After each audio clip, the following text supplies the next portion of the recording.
If I had known my sister would steal my husband, I would have locked my door forever. But that day, I welcomed her inside with love. I'm telling you this now, my child, because some truths grow heavier when you carry them alone. For 38 years, I believed I had a good marriage. Not perfect but safe.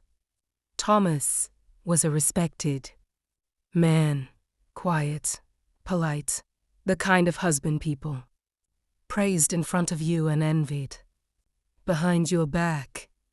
And I was proud of that. Maybe too proud. My sister Lydia had always been different from me. Where I was calm, she was restless. Where I settled, she chased.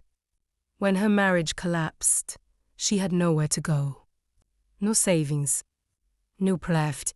So I opened my home. That decision didn't break my house. It poisoned it. Lydia arrived with 2 suitcases and tired eyes. She hugged me longer than usual, cried into my shoulder, and whispered, "I don't know what I'd do without you." I believed her. I always did. At first, everything felt normal. Lydia helped in the kitchen. She laughed with Thomas at dinner. Too much laughter, maybe, but I told myself I was imagining things. After all, she was family. And Thomas, he was just being kind. That's what wives tell themselves when something feels wrong, but not wrong enough to accuse. Soon, small changes crept in. Thomas started coming home later. Lydia began wearing makeup, even when she wasn't going anywhere. I noticed, but I said nothing. Silence is where betrayal learns to breathe. One evening, I walked into the living room and stopped short. Thomas and Lydia were sitting close on the couch. Not touching, but close enough that the space between them felt intentional. They jumped apart when they saw me. "Oh, we were just talking," Lydia said too quickly.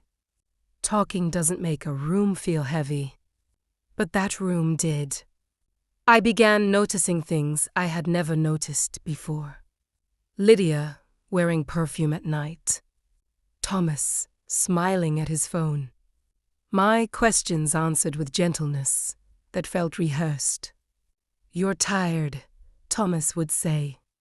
"You worry too much," Lydia would add. And I believed them. They didn't need to lie much. I was already lying to myself. Weeks passed, then months. One night, as I folded laundry, I found a scarf, silk, soft, not mine. I held it to my face. It smelled warm, familiar, but not like me. When I asked Thomas, he barely looked up. Must be Lydia's. Later that same night, I saw Lydia wearing it. She froze when she noticed me, staring. Then she smiled. Something inside me cracked but quietly.